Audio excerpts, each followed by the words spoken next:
Washington, D.C., 1967. A CIA veterinary surgeon makes a final incision, closing the surgical wound on a gray and white tabby cat. The operation took 5 hours. Inside the cat's skull, a miniature microphone surgically implanted in the ear canal.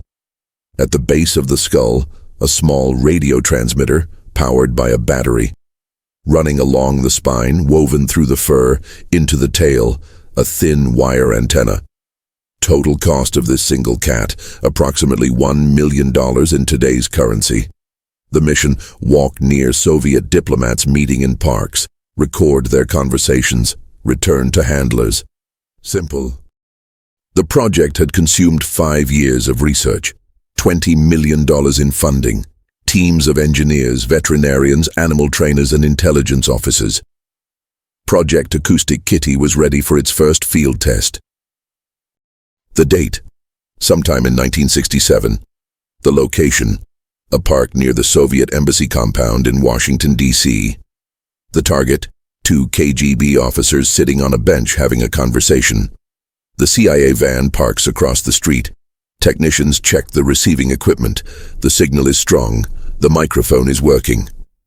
An operative opens the van door. The cat is released. The cat takes 3 steps toward the target, then stops, turns its head, sees something across the street. A taxi is approaching. The cat bolts into traffic. The mission duration was approximately 45 seconds. The cat was killed instantly. The $20 million investment died with it. This was Project Acoustic Kitty, the CIA's attempt to turn domestic house cats into walking surveillance devices. An idea so absurd that everyone who heard about it assumed it was a joke. It wasn't, and it somehow got approved, funded, and tested before anyone asked the obvious question: can you actually train a cat? The problem facing CIA Technical Services Division in the early 1960s was Soviet counter-surveillance. The Cold War had become an intelligence war. The Soviet embassy in Washington was a hub of espionage activity. KGB officers operated under diplomatic cover. GRU military intelligence personnel posed as cultural attachés. And they were careful. They knew their offices were bugged. They knew their phones were tapped. They knew their cars probably had tracking devices. So they adapted. They held sensitive conversations outdoors, in parks, on street corners, while walking. Anywhere electronic surveillance was difficult, CIA surveillance teams could follow them, could photograph them, could identify who they met. But they couldn't hear what was being said without getting close enough to be detected. Traditional methods had severe limitations. Directional microphones required line of sight and short range. Buildings, trees, traffic noise, all interfered with audio quality. And a man pointing a large microphone dish at Soviet diplomats tended to be noticed. Planted bugs worked indoors but were useless in parks and public spaces. Human agents getting close enough to eavesdrop would be identified immediately. The KGB wasn't stupid. They watched for surveillance. They varied their patterns. They checked for tails. What the CIA needed was something that could approach Soviet targets without raising suspicion. Something mobile. Something that could get within meters of a conversation. Something so ordinary that KGB counter-surveillance would completely ignore it. Someone in Technical Services Division had an idea that would cost $20 million, span 5 years of research, and result in one of the most spectacular failures in intelligence history. The idea was, what if we used animals? Not guard dogs, not messenger pigeons. Those were too obvious, too controllable, too predictable. What if we used cats? Cats wander freely through cities. Nobody questions a stray cat. They go where they want. They're everywhere. And if you could somehow put a listening device inside a cat, and if you could somehow train that cat to walk near your target, then you'd have the perfect mobile surveillance platform. There were, of course, a few technical challenges to solve. Development of Project Acoustic Kitty began in 1961 at CIA headquarters in Langley, Virginia. The Office of Research and Development, Technical Services Division, assigned a team of engineers to solve what they called the feline surveillance problem. The team included veterinarians from classified government facilities, electronics miniaturization experts, animal behavior specialists, and field operatives who would eventually deploy these modified cats. They faced three fundamental challenges. The listening device had to be small enough to fit inside a cat's body without killing the animal or significantly impairing its movement. This was 1961. Miniaturization technology was primitive compared to today. The final design consisted of a microphone, roughly the size of a grain of rice, surgically implanted in the cat's ear canal. This picked up ambient sound. A transmitter, about the size of a small button, embedded at the base of the skull. This broadcast the audio signal. A battery, the largest component, placed in the chest cavity near the heart. This powered the system, and an antenna, a thin wire woven through the cat's fur along the spine and into the tail. This transmitted the signal to receiving equipment in a nearby CIA surveillance van. The surgery was invasive. It took hours. The cat was anesthetized throughout. Post-operative recovery took weeks. The survival rate for the procedure was not 100%. But it worked. The modified cats could transmit audio clearly at ranges up to several hundred yards. That solved the technical challenge, but it created a bigger one. Challenge 2. Training. Dogs can be trained. You give commands. They obey. Thousands of years of selective breeding have made dogs responsive to human direction. Cats are not dogs. The CIA tried everything. Food rewards. The cat would walk toward the food, not the target. Then stop and eat. Mission over. Scent trails. The cat would follow the trail for a few feet, then get distracted by a bird, or a leaf, or nothing at all. Cats have the attention span of cats. Positive reinforcement training. Weeks of conditioning. Some cats showed promise in controlled environments. Then, released in the field, they would immediately do whatever cats do, which is ignore instructions entirely. CIA trainers spent months, trying to teach cats to walk in straight lines toward specific targets. The cats had other ideas. One documented training session described in declassified memos. Objective: train cat to approach a park bench 50 feet away. Trial 1. Cat walks 10 feet, sits down, grooms itself for 5 minutes. Trial 2. Cat walks 20 feet, chases a bug. Trial 3. Cat walks 30 feet, sees another cat, hisses, runs in opposite direction. The training phase was not going well. Challenge 3. Survival. Even if the surgery succeeded, and even if the cat could somehow be convinced to approach a target, the cat still had to survive in an urban environment long enough to complete a mission. Cats are prey animals in cities. They get hit by cars. They get attacked by dogs. They get picked up by animal control. They get adopted by well-meaning citizens. They disappear into sewers. They climb trees and refuse to come down. CIA engineers attempted to solve this with behavioral modification. They tried to suppress the cat's hunting instinct. Failure. Cats hunt. They tried to suppress territorial behavior. Failure. Cats are territorial. They tried to make the cats more mission-focused. This is not a thing you can do with cats. By 1966, the project had consumed 5 years and approximately $20 million. Results: 1 functional prototype cat. Successful audio transmission, 0 successful field tests. The CIA decided to conduct one final operational test. Real target, real mission. If it worked, the project would receive continued funding. If it failed, Acoustic Kitty would be terminated. It failed spectacularly. If you're as fascinated by this absurd failure as I am, hit subscribe. We're uncovering more classified Cold War disasters just like this one.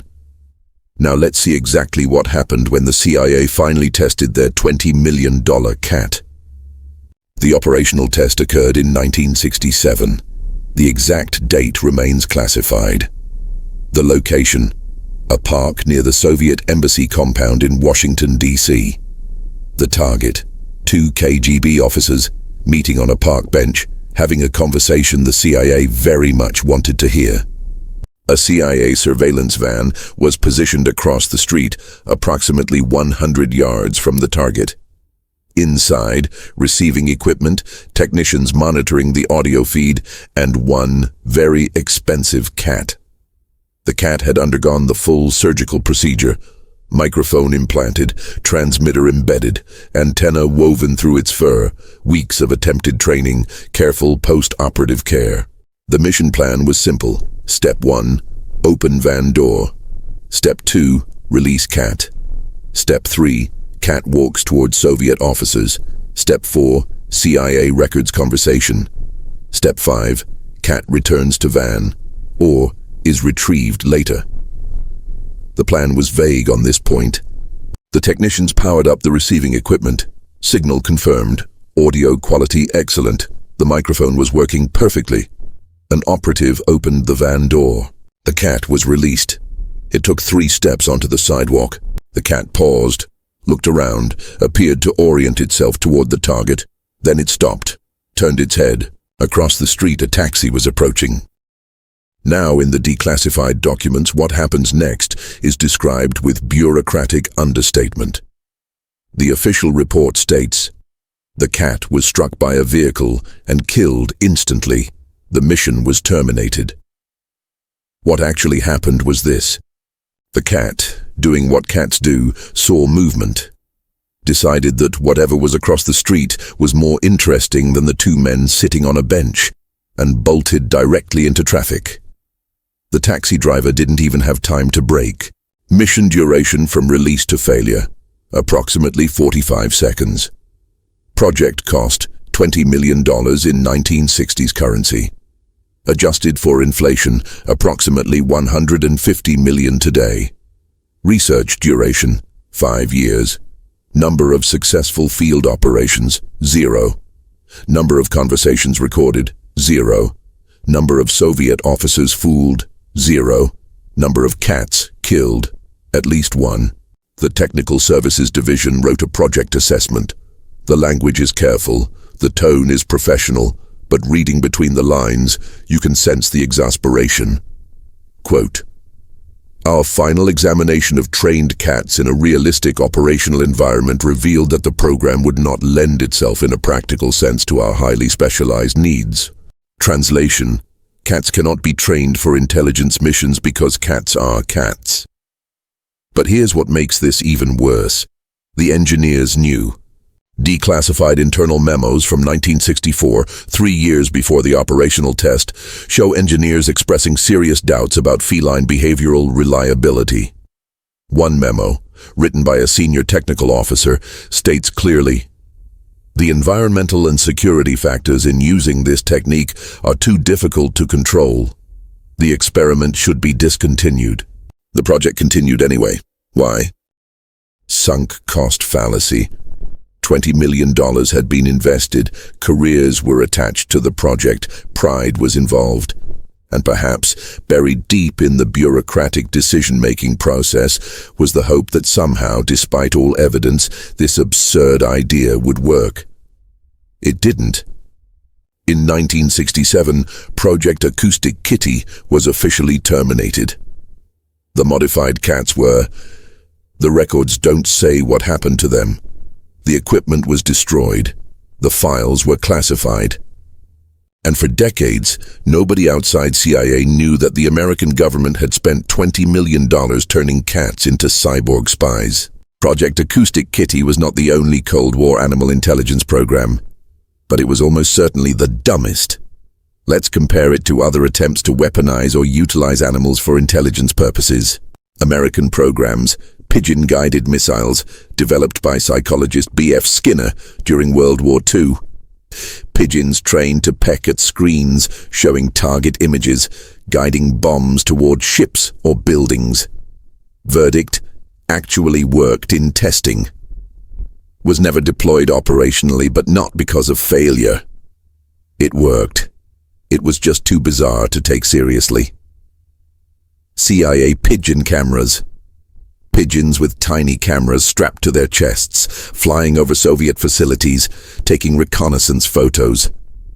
Verdict: partially successful. Some missions completed, some photos obtained, eventually replaced by satellites.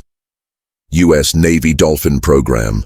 Dolphins trained to detect mines, mark underwater objects, even deliver equipment to divers.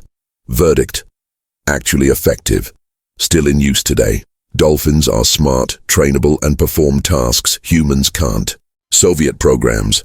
Anti-tank dogs. Dogs trained to run under tanks carrying explosives. Major backfire when dogs ran under Soviet tanks instead of German ones because they'd been trained using Soviet tanks. Verdict: killed more Soviet tanks than German tanks. Disaster. So how does Acoustic Kitty compare? Pigeon missiles. Worked, not deployed. Pigeon cameras, partially successful. Dolphins, actually effective. Soviet dogs, backfired catastrophically but at least saw combat use. Acoustic Kitty, failed completely, never worked, never deployed successfully, cost $20 million, killed at least one cat immediately upon first real-world test. In the grand taxonomy of Cold War animal intelligence programs, Acoustic Kitty stands alone as the most expensive, most elaborate, most completely pointless failure. So what did the CIA learn from Project Acoustic Kitty? The official lessons, documented in Project Postmortems. Lesson 1. Animals with strong independent survival instincts cannot be reliably controlled in operational environments. Translation: cats do what cats want. Lesson 2. Miniaturized surveillance technology, while feasible, requires deployment platforms that can be operationally directed. Translation: your spy equipment is worthless if the thing carrying it runs into traffic. Lesson 3. Extensive laboratory success does not guarantee field success when environmental variables cannot be controlled. Translation: just because something works in a CIA facility doesn't mean it works in the real world. But the deeper lesson, the one that took decades for intelligence agencies to internalize, is about the limits of technological solutions to intelligence problems. The CIA thought they could engineer their way around the difficulty of getting close to Soviet targets, build a better spy tool, implant it in something innocent. Problem solved. Except nature doesn't care about your engineering. This pattern repeated throughout the Cold War. Expensive technical solution developed in laboratory. Works perfectly in controlled conditions, fails immediately in real world. Project cancelled. Lessons allegedly learned. Next expensive technical solution proposed. The Acoustic Kitty files were declassified in 2001. When the public learned about the project, it became an instant sensation. $20 million. 5 years. Cyborg cats. Killed by taxi on first mission. It had everything. Government waste, scientific hubris, classified secrets, and the internet's favorite animal. The CIA did not appreciate the attention. Washington, D.C., 1967. A gray and white cat, carrying $1 million of surgical implants, takes 3 steps out of a CIA van, sees a taxi, runs, dies.